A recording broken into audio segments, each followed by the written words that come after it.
रुख करेंगे खबरों की ओर। प्रधानमंत्री नरेंद्र मोदी को संयुक्त राष्ट्र की संस्था FAO की ओर से प्रतिष्ठित एग्रीकोला मेडल से सम्मानित किया गया। बता दें कि सम्मान इटली में आयोजित कार्यक्रम के दौरान प्रधानमंत्री नरेंद्र मोदी को प्रदान किया गया। इस खास मौके पर पीएम ने कहा कि वो इस सम्मान को भारत के करोड़ों अन्नदाताओं किसानों को समर्पित करते हैं। भारत के किसानों की मेहनत, समर्पण और कृषि क्षेत्र में लगातार हो रहे बदलावों की वजह से देश आज वैश्विक स्तर पर नई पहचान बना रहा है। बताया जा रहा है कि ये सम्मान कृषि विकास, खाद्य सुरक्षा और टिकाऊ खेती को बढ़ावा देने के योगदान के लिए दिया गया है। FAO ने भारत के कृषि क्षेत्र में अपनाई गई नई तकनीकों, किसानों के हित में चलाई जा रही योजनाओं, खाद्य उत्पादन में बढ़ोतरी की सराहना की है।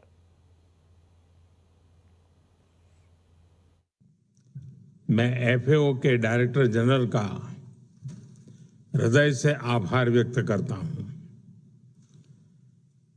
भारत के प्रति उनके मित्रता भरे शब्दों और FAO में उनके वर्षों के योगदान के लिए मैं उनका अभिनंदन करता हूं। यह केवल मेरा सम्मान नहीं है, यह भारत के करोड़ों किसानों, पशुपालकों, मत्स्य पालकों, कृषि वैज्ञानिकों और हमारे श्रमिकों का सम्मान है। यह भारत की उस अटूट प्रतिबद्धता का भी सम्मान है जिसके केंद्र में मानव कल्याण, खाद्य सुरक्षा और सस्टेनेबल डेवलपमेंट है। मैं इस मेडल को अत्यंत विनम्रता के साथ स्वीकार करते हुए भारत के अन्नदाताओं को यह मेडल समर्पित करता हूं।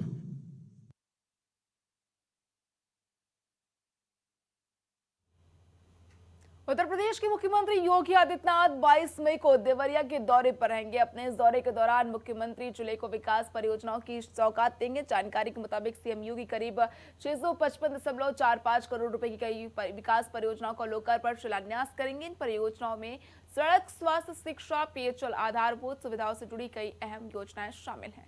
मुख्यमंत्री के दौरे को लेकर जिला प्रशासन ने तैयारियां तेज कर दी है। कार्यक्रम स्थल पर सुरक्षा व्यवस्था के कड़े इंतजाम किए जा रहे हैं।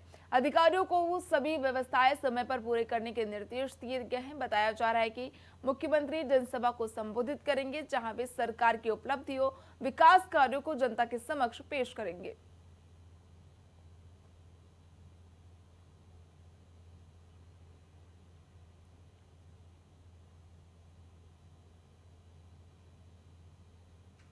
उत्तर प्रदेश में योगी मंत्रिमंडल के हालिया विस्तार के बाद अब भारतीय जनता पार्टी अपने संगठन को पूरी तरह से रीफ्रेम करने के मोड में आ गई है।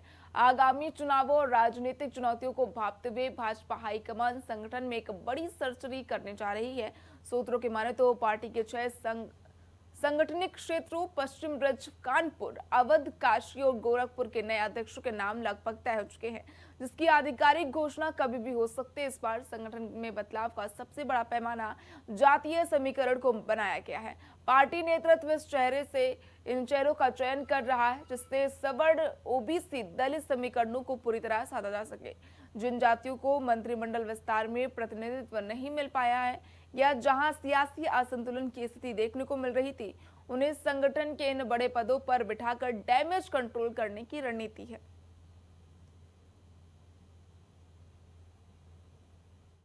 देखिए, भारतीय जनता पार्टी की सरकार चाहे दिल्ली की हो और चाहे उत्तर प्रदेश की हो, चाहे देश की कहीं की भी हो, अपराध और अपराधियों के प्रति जीरो टॉलरेंस की नीति होती है।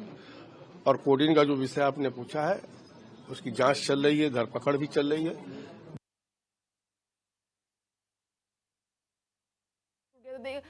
शहबाज, 2027 के चुनाव से पहले लगातार उत्तर प्रदेश में बीजेपी जो है ताबड़तोड़ तैयारियों में जुट गई है, क्या कुछ कहेंगे इसको लेकर? प्रज्ञा, क्योंकि जिस तरीके से अभी आपने देखा कि मंत्रिमंडल विस्तार में पूरी तरीके से पीडीए का कार्ड ढूंढने की कोशिश जो है वो भारतीय जनता पार्टी की तरफ से की गई थी और भारतीय जनता पार्टी ने इसमें लगभग जो निर्णायक भूमिका उत्तर प्रदेश की सियासत में निभाते हैं, जो वोटर्स बढ़ चढ़ कर हिस्सा लेते हैं और उत्तर प्रदेश की सियासत की दशा और दिशा तय करते हैं, उन नामों को लगभग आगे किया। और जो दूसरे दल से, जैसे कि मनोज पांडे, एक बड़ा चेहरा और रायबरेली क्षेत्र के एक बड़े नेता के रूप में उन्होंने अपनी पहचान बनाई है, क्योंकि मुख्य सचेतक की भूमिका में भी रहते थे और विधानसभा में समाजवादी पार्टी का जो पक्ष है वो भी बहुत मजबूती से रखते थे। लेकिन जब स्वामी प्रसाद मौर्य जैसे नेता समाजवादी पार्टी में जाते हैं और रामचरितमानस को लेकर अपना अनाप शनाप और अनर्गल बयान देते हैं, उसके बाद से देखिए ब्राह्मण समाज में कहीं ना कहीं नाराजगी होती है और मनोज पांडे अपने पद से इस्तीफा देकर समाजवादी पार्टी से किनारा कर लेते हैं। इसके बाद मनोज पांडे को भारतीय जनता पार्टी सराखों पर लेती है और यहाँ पर मंत्रिमंडल में अपनी जगह देती है। तो ऐसे चेहरों को भी जगह दी है। और अब बारी है, देखिए मंत्रिमंडल विस्तार हो चुका है, पूरी तरीके से जातीय गोलाबंदी शुरू हो चुकी है। अब संगठन की बारी है। कई दिनों से कयास लगाए जा रहे थे कि भारतीय जनता पार्टी के संगठन में बदलाव होगा और भारतीय जनता पार्टी संगठन में अलग अलग वर्गों को शामिल कर सकती है। अब सामने बात यह आ रही है प्रज्ञा की जिनको मंत्रिमंडल में जगह नहीं दी गई या फिर मंत्रिमंडल में जिनको जगह दी जानी थी उनका नाम नहीं आ पाया या उनको मंत्रिमंडल में जगह नहीं दे पाया गया, उनको जो है इसमें जगह दी जाएगी, उनके पसंदीदा लोगों को उसमें जगह दी जाएगी। क्योंकि तमाम नेताओं के मन में रहता है कि हमारे वर्ग के नेता कहाँ हैं, हमारे वर्ग के लोग कहाँ हैं। तो ऐसे में भारतीय जनता पार्टी इस पे पूरी डैमेज कंट्रोल करती हुई नजर आएगी, क्योंकि 2027 के चुनाव में महज कुछ ही महीनों का वक्त बचा है और ऐसे में यूपी चुनाव को लेकर भारतीय जनता पार्टी अभी से अपनी सारी चीजें तैयारी करते हुए नजर आ रही है। प्रज्ञा, शहबाज, जैसे कि मंत्रिमंडल विस्तार की अगर बात करें तो यहाँ पे जातीय समीकरण को देखते हुए मंत्रियों का ऐलान किया गया। अब यही क्या फॉर्मूला संगठन विस्तार में भी देखने को मिलेगा? संगठन विस्तार में बिल्कुल प्रज्ञा, संगठन विस्तार में भी पूरा पीडीए का ही कार्ड ढूंढने की कोशिश में होगी और पीडीए के इर्द गिर्द जो पीडीए का कार्ड कर पाए उसी को लेकर ही देखिए जो मंथन है वो दिल्ली में चल रहा है, जिसमें बीजेपी के शीर्ष नेता जो है वो शामिल हैं। इसमें चाहे फिर आप बात कर ली पंकज चौधरी वहां पर है, नितिन नवीन है और लगातार बैठकों का जो दौर है वो चल रहा है, बीएल संतोष और तमाम देखिए बड़े शीर्ष स्तर के जो नेता हैं भारतीय जनता पार्टी के वो शामिल हैं। और देखिए बीजेपी माइक्रो प्लानिंग के साथ हर चुनाव में आगे बढ़ती है, चाहे वो वेस्ट बंगाल में हमने देखा हो, चाहे फिर अब यूपी बीजेपी की सबसे अहम कड़ी है।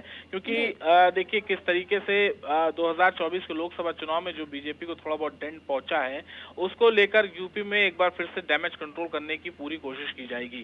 क्योंकि समाजवादी पार्टी ने बड़ा डेंट दिया था 2024 में और अगर इस पर काम नहीं किया भारतीय जनता पार्टी ने तो 2027 में खामियाजा उठाना पड़ सकता है, ये भारतीय जनता पार्टी अच्छे से जानती है। तो ऐसे में देखिए जो पूर्ण विश्वास के साथ 80 में से 80 सीट का दम भर रही थी भारतीय जनता पार्टी, लेकिन चुनाव के नतीजों में उसको झटका लगा था। तो ऐसे में 2027 के विधानसभा चुनाव में बीजेपी पूरी तैयारी के साथ अपनी मैदान में आने वाली है और उसका जो नतीजा है वो 2027 के विधानसभा चुनाव में बहुत हद तक देखने को भी मिलेगा। प्रज्ञा, शहबाज, कहा यह भी जा रहा है कि जिन लोगों को दूसरी बार मंत्रिमंडल में जगह नहीं मिल पाई थी उन डैमेज कंट्रोल से बचने के लिए जो है बीजेपी संगठन में उनको जगह देगी। बिल्कुल प्रज्ञा, उन लोगों को जगह देगी जहां जिनके जो फेवरेट नेता रहे हैं या फिर जो जिस वर्ग से आते हैं जिसके वो परचमबरदार अलंबरदार हैं उन लोगों को जगह दी जाएगी।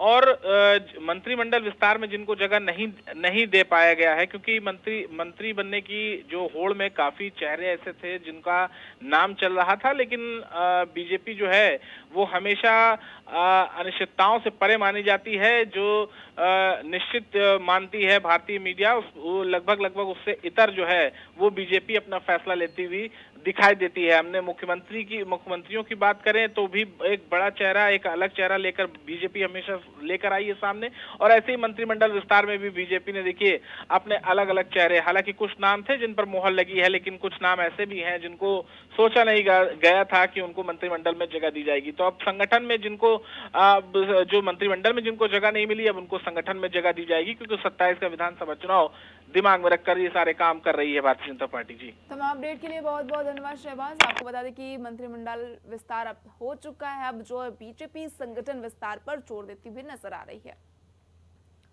तो वहीं भारतीय जनता पार्टी के प्रदेश अध्यक्ष पंकज चौधरी ने समाजवादी पार्टी प्रमुख अखिलेश यादव के पीडीए ऑडिट पर तीखा हमला बोला है। सोशल मीडिया प्लेटफॉर्म एक्स पर साझा की गई एक लंबी पोस्ट में उन्होंने अखिलेश यादव पर जातीय आधारित राजनीति, परिवारवाद और भर्ती घोटालों के संबंध में कई गंभीर आरोप लगाए हैं। पंकज चौधरी ने कहा कि अखिलेश यादव अपने 2012 से 2017 के कार्यकाल के कारनामों को केवल बड़े बड़े अंग्रेजी शब्दों का इस्तेमाल करके नहीं छिपा सकते। उन्होंने एसपी को प्रमुख को ललकारा कि अगर उनमें हिम्मत है तो वे अपने कार्यकाल के दौरान हुई भर्ती और परिवारवाद के ऑडिट को सार्वजनिक करें। बीजेपी प्रदेश अध्यक्ष ने अखिलेश यादव के इस दावे को वे 90 दिनों के भीतर जाति जनगणना करवा देंगे संवैधानिक अज्ञानता और सरासर झूठ करार दिया। उन्होंने सवाल उठाया कि 2012 से 17 के बीच जब एसपी उत्तर प्रदेश में सत्ता में थी, साथ ही केंद्र में यूपीए सरकार को समर्थन दे रही थी, तब जाति जनगणना की मांग क्यों नहीं उठाई गई।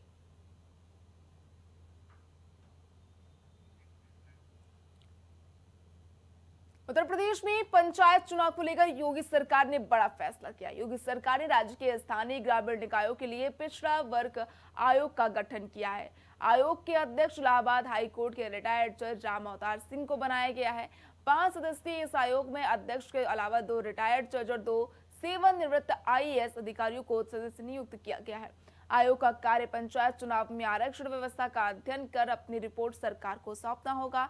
सरकार के मुताबिक इस आयोग की स्थापना विशेष रूप से त्रिस्तरीय पंचायत चुनाव प्रणाली के भीतर ओबीसी आरक्षण के मुद्दे को सुलझाने के लिए की गई है।